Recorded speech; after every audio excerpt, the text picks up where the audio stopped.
Existe um versículo na Bíblia que os milionários cristãos nunca te contam, porque se você soubesse como ativá-lo, sua conta bancária se transformaria em menos de 40 dias.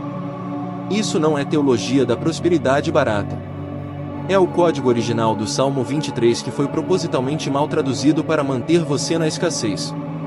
Enquanto pastores recitam "Meu cálice transborda" como poesia, os verdadeiros iniciados sabem que essa frase é uma fórmula de manifestação material instantânea.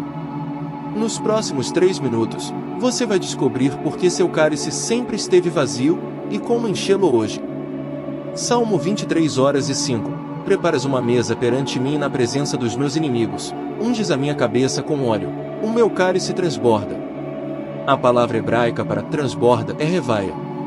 Não significa um pouco a mais. Significa saturação completa. Abundância que não cabe. Riqueza que invade cada área. Mas aqui está o segredo que te esconderam. Davi não estava pedindo prosperidade. Ele estava declarando uma realidade espiritual já existente. Quando você entende isso, você para de implorar e começa a ordenar que suas finanças se alinhem com o reino. A maioria ora como mendigo. Os prósperos decretam como reis. E tem mais, o cálice transbordante não é sobre sua capacidade. É sobre a mesa que Deus prepara na presença dos seus inimigos. Sabe o que isso significa? Que sua provisão não depende da economia. Não depende do seu chefe. Não depende de nada externo. Ela vem de uma dimensão onde seus inimigos, dívidas, falta, bloqueios, são forçados a assistir você prosperar. Mas existe um erro que 97% das pessoas cometem ao decretar esse salmo, e é por isso que o cálice delas permanece vazio mesmo orando todos os dias. Esse erro está ligado a uma palavra que você provavelmente usa toda semana, e que cancela sua autoridade espiritual instantaneamente. A palavra que você usa toda semana, e que destrói sua autoridade espiritual em 3 segundos. Sansão era o homem mais forte do planeta. Ungido desde o nascimento. Invencível em batalha. Mas perdeu tudo por ignorar um princípio que 99% dos crentes ainda ignoram hoje. E a parte mais assustadora? Ele não perdeu sua força de uma vez. Ele a doou, pedaço por pedaço, usando exatamente a mesma palavra que você provavelmente usou hoje de manhã. Juízes 16:20 diz algo aterrorizante. Ele não sabia que o Senhor havia se retirado dele. Sansão acordou achando que ainda tinha poder. Ele sentiu a mesma confiança. Ele agiu com a mesma audácia. Mas quando tentou se levantar, estava preso. Isso é cegueira espiritual. E ela sempre começa da mesma forma, com compromissos silenciosos. Sansão não acordou um dia e disse: "Vou trair meu chamado." Não. Ele simplesmente parou de discernir.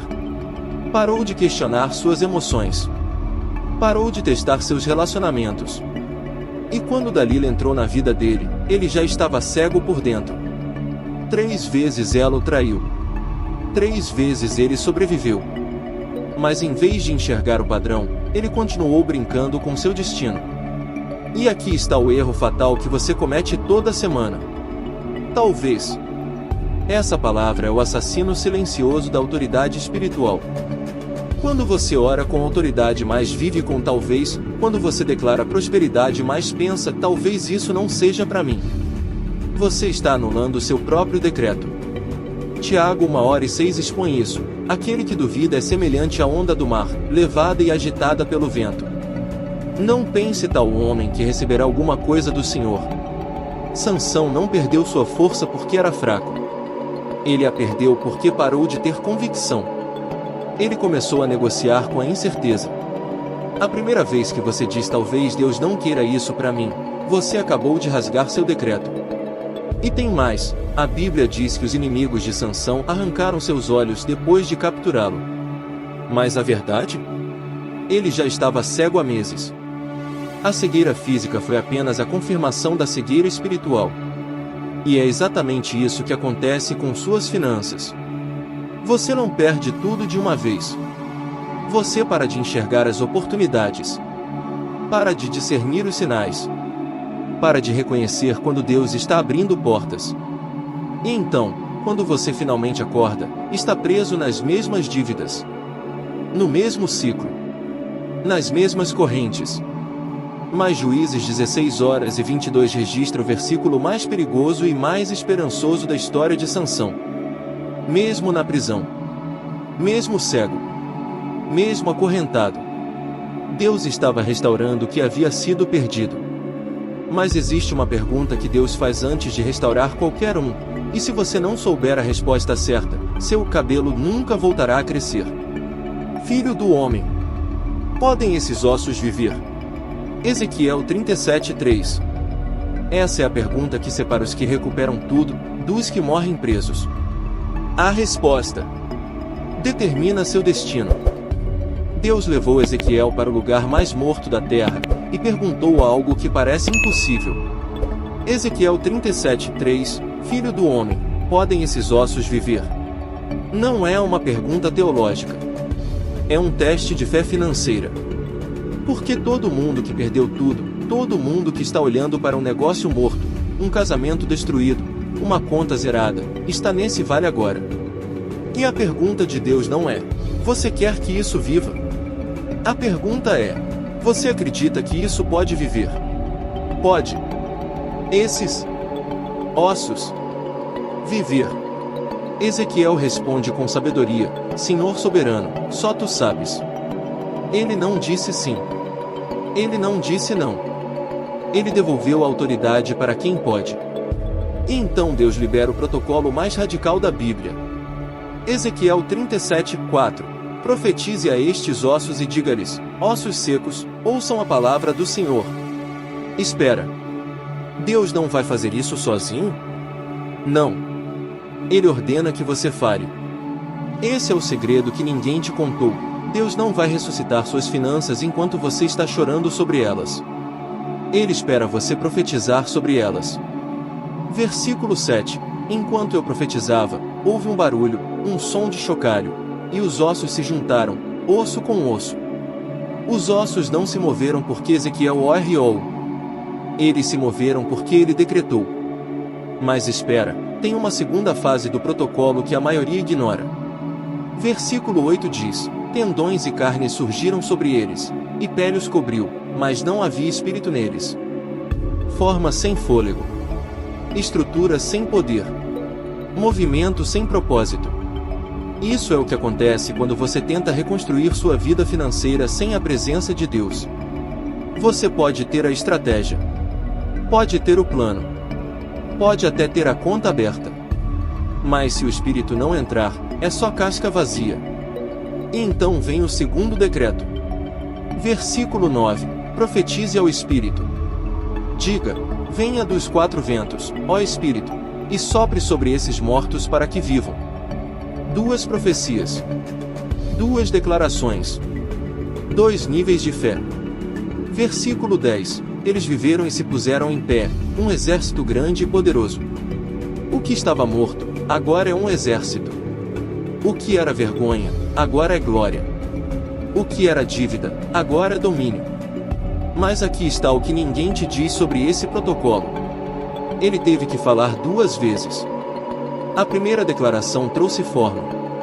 A segunda trouxe fogo. Quantos de vocês desistiram depois da primeira oração? Quantos decretaram uma vez e pararam quando não viram resultado imediato? O protocolo de Ezequiel exige persistência profética. Você declara sobre a estrutura. Depois declara sobre o espírito. E você não para até ver o exército se levantar. Mas tem um último teste. Um teste que Deus deu a 2 discípulos, na estrada mais perigosa de Israel. Eles caminhavam com Jesus por horas, e não o reconheceram. Até que ele fez uma coisa. E nesse momento, os olhos deles se abriram. Essa coisa é o teste final. Se você passar, sua visão espiritual nunca mais será a mesma. Se falhar, você pode estar andando com a resposta, e nunca perceber. 2 homens andaram 11 quilômetros com Deus, e não perceberam. Até que ele fez isso. Lucas 24. 3 dias depois da crucificação. 2 discípulos estão fugindo de Jerusalém. Sonhos destruídos. fé abalada. Tudo perdido. Um estranho se junta a eles. Começa a falar. Explica as escrituras. E algo queima dentro deles, mas eles não conseguem ver quem ele é. Lucas 24:16. Mas os olhos deles estavam impedidos de reconhecê-lo. Impedidos. Não cegos. Não distraídos. Impedidos. Havia uma barreira espiritual entre eles e a revelação. Eles chegam à aldeia. Convidam o estranho para jantar. E então, acontece o momento que muda tudo. Lucas 24:30. Quando estava à mesa com eles, tomou o pão, deu graças, partiu e o deu a eles. E naquele instante, versículo 31. Não foi um sermão que abriu os olhos deles. Não foi um milagre. Não foi uma doutrina. Foi um ato de intimidade. Jesus partiu o pão. E nesse gesto simples, eles viram quem ele realmente era. Você entende o que isso significa para tudo o que falamos até aqui? O cálice do Salmo 23? Só transborda na intimidade com o pastor. O erro de Sansão? Ele perdeu a intimidade e começou a negociar com o inimigo. Os ossos secos de Ezequiel? Só viveram porque o profeta obedeceu à voz íntima de Deus. E agora, em Emaús, descobrimos o segredo final. Esses dois discípulos conheciam as Escrituras. Eles tinham ouvido Jesus ensinar. Eles tinham visto os milagres. Mas quando a crise veio, quando tudo desmoronou, eles não conseguiram reconhecer a presença de Deus caminhando ao lado deles. Sabe por quê? Porque eles tinham informação sem transformação. Tinham teologia sem encontro. Tinham fé sem chama. E aqui está a verdade que vai doer. Você pode ter assistido estes 4 vídeos. Pode ter aprendido sobre o cálice, sobre a autoridade, sobre profetizar aos ossos secos. Mas se você não partir o pão com Jesus, se você não criar um momento real de intimidade com Ele, seus olhos continuarão fechados. O teste de Emaús é simples. Você está estudando sobre Deus, ou está jantando com Deus? Por que tem gente orando 3 horas por dia e não vê nada mudar? Sabe por quê? Porque transformaram oração em performance, em obrigação, em lista de pedidos. Mas quando você senta à mesa com Ele, quando você espera até que Ele parta o pão, quando você para de falar e começa a ouvir, aí sim seus olhos se abrem. E você começa a ver. Você vê a provisão que estava invisível. Você vê o propósito escondido na dor. Você vê as portas que estavam abertas o tempo todo. Você vê que Ele nunca te abandonou. Então aqui está seu desafio final. Não é assistir outro vídeo. Não é compartilhar este conteúdo. Não é apenas comentar. Seu desafio é parar. Agora. Hoje. E criar um momento de Emaús. Desligue o celular. Feche a porta. Acenda uma vela se quiser. E diga: Jesus, eu quero ver você. Não a teologia sobre você. Não as promessas sobre você. Quero ver você. E então, espere. Não enche o silêncio com palavras. Espere até que Ele parta o pão. Até que algo dentro de você queime. Até que seus olhos se abram. Porque quando isso acontecer, você não vai precisar de mais nenhum vídeo sobre prosperidade. Você vai ter o próprio próspero. Você não vai precisar de fórmulas para decretar. Você vai conhecer aquele que é o decreto. Você não vai precisar profetizar aos ossos. Você vai andar com aquele que ressuscita os mortos. Sabe o que os discípulos fizeram quando reconheceram Jesus? Versículo 33. Levantaram-se imediatamente e voltaram para Jerusalém. Eles não esperaram amanhecer. Não planejaram a viagem. Não consultaram ninguém. Imediatamente. Porque quando você realmente vê Jesus, você não consegue ficar parado. Você não consegue ser o mesmo. Você não consegue guardar segredo. Seus ossos secos se levantam. Sua autoridade é restaurada. Seu cálice transborda. E o mundo inteiro vai saber que você andou com o ressurreto. O cálice transborda quando você parte o pão.